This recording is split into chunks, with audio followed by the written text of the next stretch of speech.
Hello everyone, welcome to keep learning by Swapnil. आइए question देखते हैं। 2023 में ये क्वेश्चन पूछा है।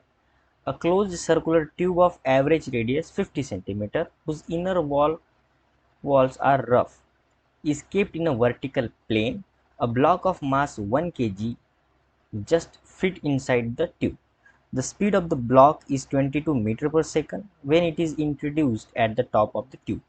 After completing 5 oscillations, the block stopped at the bottom region of tube.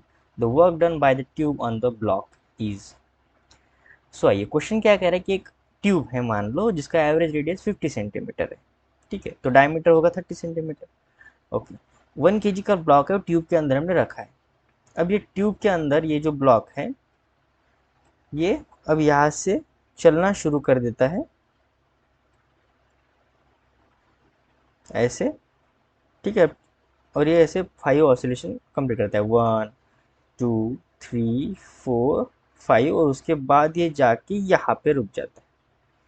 ठीक है, यहाँ पे उसकी वेलोसिटी हो जाती है 0। अब 5 ऑसिलेशन कर रहा है। उसके बाद हमें ये भी कहा गया है कि जो इनर सरफेस है वो कैसा है, रफ सरफेस है। ये जो इनर सरफेस है, ये जो है वो रफ सरफेस है। अब रफ सरफेस है तो क्या होगा, फ्रिक्शन फोर्स आएगा।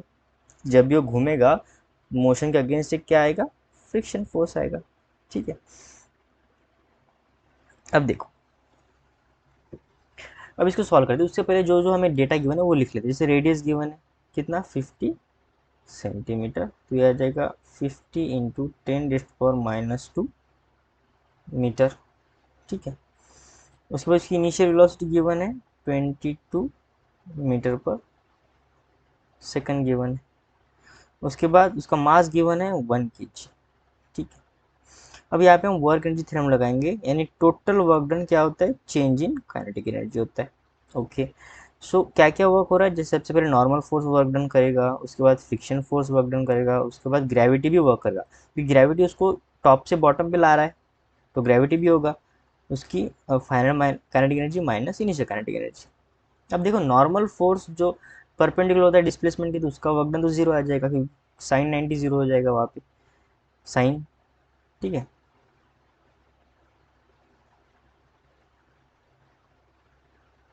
कॉस 90 जीरो हो जाएगा, सॉरी, कॉस 90 जीरो हो जाएगा।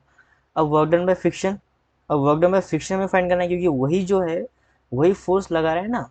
हमें क्वेश्चन में पूछा है, after completing 5 oscillation the block step at the bottom region of tube, the work done by the tube on the block. अब ये ट्यूब जो है वो कितना वर्क कर रहा है, यानी फ्रिक्शन ही लगा रहा है ना ट्यूब, तो वो फ्रिक्शन फोर्स का ही हमें वर्क डन पूछ रहा है।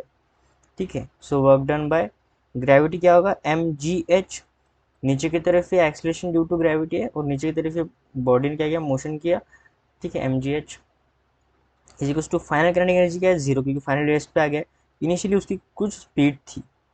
ठीक है, अब देखो, work done by friction is equal to आ जाएगा minus half mu² minus mgh। ठीक है, सो माइनस हाफ, मास कितना है 1 kg, यू कितना है 22 का स्क्वायर, माइनस 1 इंटू 10 इंटू, अब हाइट कितना होगी इसका। अब देखो, रेडियस 50 सेंटीमीटर था, तो हाइट कितना, डायमीटर, यहाँ पे डायमीटर होगा ना इतना, तो 30 सेंटीमीटर। और 30 सेंटीमीटर को मीटर करेंगे 30 इंटू 10⁻⁻² मीटर। सो देखो, अभी आ जाएगा माइनस 1/2 इंटू 22 का जो स्क्वायर होता है वो था 484, माइनस 10 इंटू 30 इंटू 10⁻²। सो ये दो जीरो और ये -2 चला जाएगा, ये आ जाएगा से 2 1 ज़ा 2, 242, सो 242 माइनस 3, सो आ जाएगा -245 joule work done by friction, यानी वर्क डन बाय जो पाइप है वो उस बॉडी पे वर्क डन कर रहा है। सो कितना आएगा आंसर यहाँ पे, -245 joule is the right answer. So I hope आपको वीडियो सोल्यूशन अच्छा लगा होगा। वीडियो सोल्यूशन अच्छा लगा है तो चैनल को सब्सक्राइब कर दीजिए, वीडियो को लाइक कर दीजिए। मिलते हैं नेक्स्ट वीडियो सोल्यूशन में। कीप लर्निंग विद स्वप्निल के साथ।